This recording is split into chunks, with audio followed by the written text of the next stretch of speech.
يا رجائي. Saya pernah mengadakan pelatihan teman-teman sekalian di masjid yang besar. Masya Allah, mungkin seperti ini, malah lebih besar.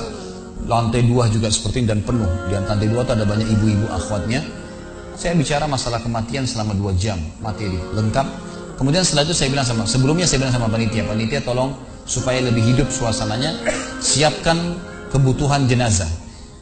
Meja, kain kafan, sama menyan-menyannya semua. Kemudian di sebelah masjid buatin liang lahat. Baik Ustaz, dibuatlah. Selesai saya ceramah 2 jam, saya bilang, Bapak Ibu sekalian, saya mau ajak Anda 5 menit coba menjadi jenazah. Ada yang mau? Sempat ada yang angkat tangan depan saya. Kebetulan ini teman kita ini, saudara kita tukang batu. Adiknya dia kembar anak SMA, sering ikut pengajian saya gitu. Dia hadir juga. Dia bilang, saya Ustaz. Baik, silahkan. Pak, saya minta tolong satu hal ya. Kalau Bapak naik nanti di atas meja ini, dibungkus dengan kain kafan oleh panitia, tutup mata Anda dan bayangkan Anda sudah mati dan dengarkan apa yang saya ucapkan. Baik Ustaz, baik.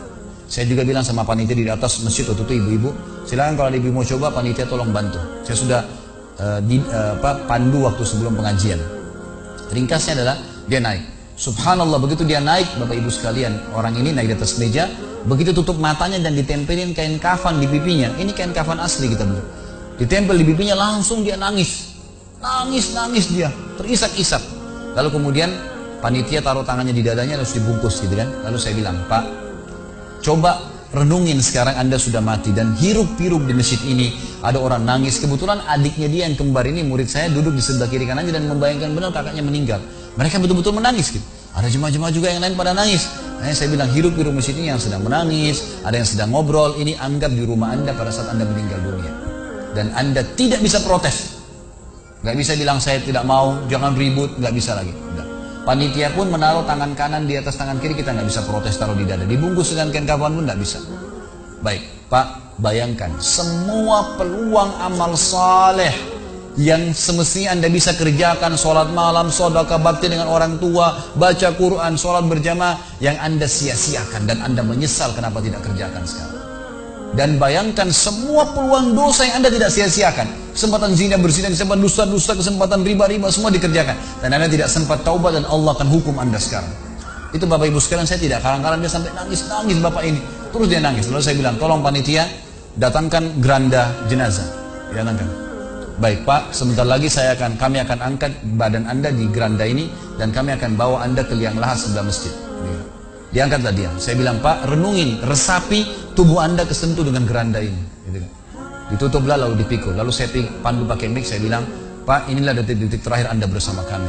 Terus sesalin perbuatan-perbuatan dosa Anda pernah lakukan, peluang-peluang ibadah Anda sia-siakan. Sampai tiba di luar masjid, saya turun ke liang lahat, saya buatin sendiri tanah. Kemudian saya buatin rumahnya, lalu diturunkan dia. Setelah diturunkan, saya suruh tutup matanya, kemudian ditutup dengan kain. Saya keluar, lalu saya pakai mic, saya bilang, Pak, buka matanya. Inilah rumah Anda sekarang. Walaupun rumah Anda 1000 kali 1000 meter di dunia, kembali ke 1 kali 2 meter. Ini tempat Anda sekarang. Dan sebentar lagi malaikat akan datang menanyakan kepada Anda pertanyaan yang Anda sudah tahu. Selesai. Berapa mungkin sekitar hitungan detik. Ini semua proses kurang dari 5 menit teman-teman sekalian. Lalu saya bilang, buka. Dibuka kain tersebut. Lalu saya bilang, teman panitia bantu Bapak ini keluar dia. Waktu dia keluar dari kuburan liang lahat itu teman-teman, sempoyongan. Kayak orang yang sudah pusing gitu keluar.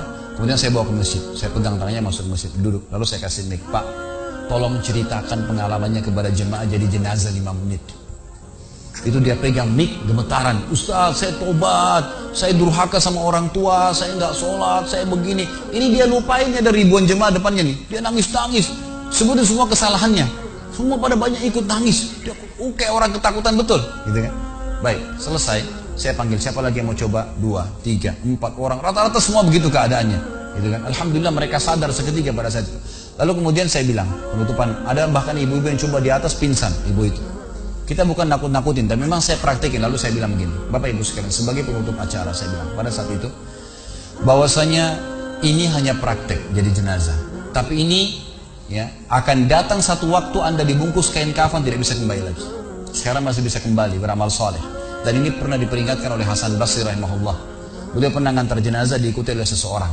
Lalu Hasan Basri tanya, wahai fulan, kalau seandainya jenazah ini tiba-tiba hidup sekarang, apa yang dia kerjakan?